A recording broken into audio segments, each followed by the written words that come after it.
and through your spouse. You can learn, you can fellowship, and you can even be corrected through your spouse. Now, a lot of you women are just saying, I like that. I'm good at that. Well, there's about 3 hours of teaching, dear sister, on how you're supposed to do that. But let me just run down through a few of them, because I don't want to leave your husband to the sharks. Okay? 1, she must foremost rely upon the quality of her life and not argumentation.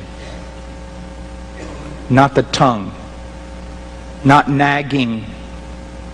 Not instructing and directing and talking down as though he were her little boy.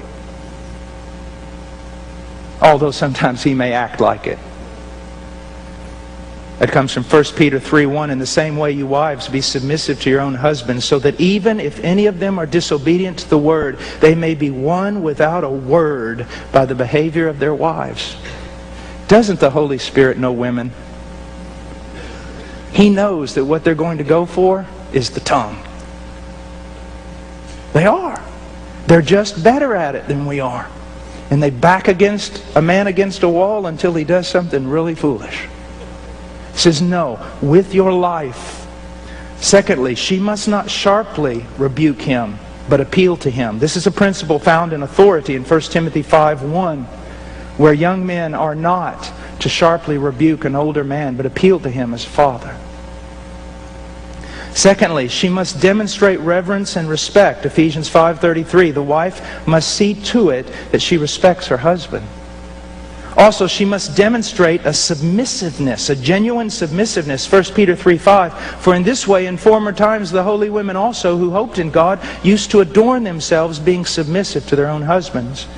And finally, she must demonstrate a gentle and quiet spirit. 1 Peter 3:4, but let it be the hidden person of the heart with the imperishable quality of a gentle and quiet spirit, which is precious in the sight of God.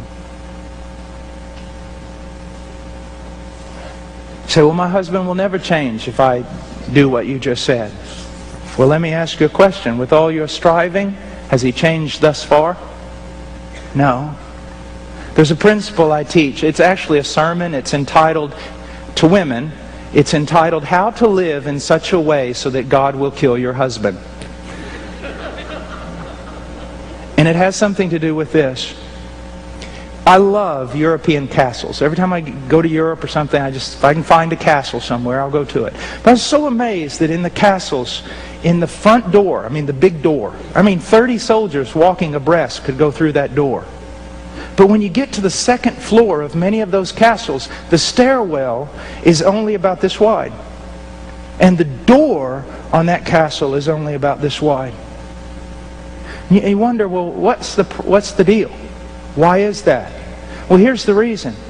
If the first floor is stormed by the enemy, and they knock the door down and all these soldiers run in, everyone in the castle, all they have to do is go up to the second floor. And then if there's 400 enemy down there on the first floor, it doesn't matter. That narrow stairwell will only allow one of them at a time to come up through that door. And so one man with a lance can protect that entire castle. It's pretty ingenious, isn't it?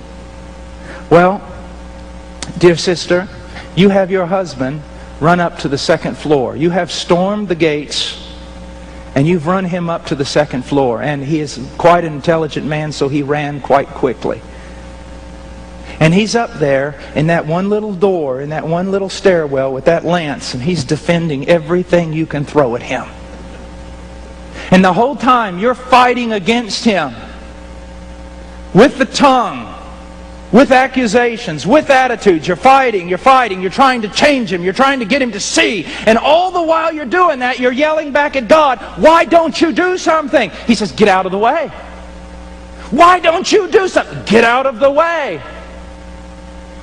Because only one person's going up that stairwell at a time. Only one person's going to deal with your husband at a time. So if you want to be the one dealing with him, you go right ahead, daughter. Fight to your heart's content. Knock yourself out. But I will not be participating in your battle. Now, if you step aside, and do what I tell you to do and give place to the wrath of God, I'll deal with your husband. Now, if you go home tonight and your wife is extremely submissive and loving, you better say your prayers, because you may die before you wake up tomorrow morning.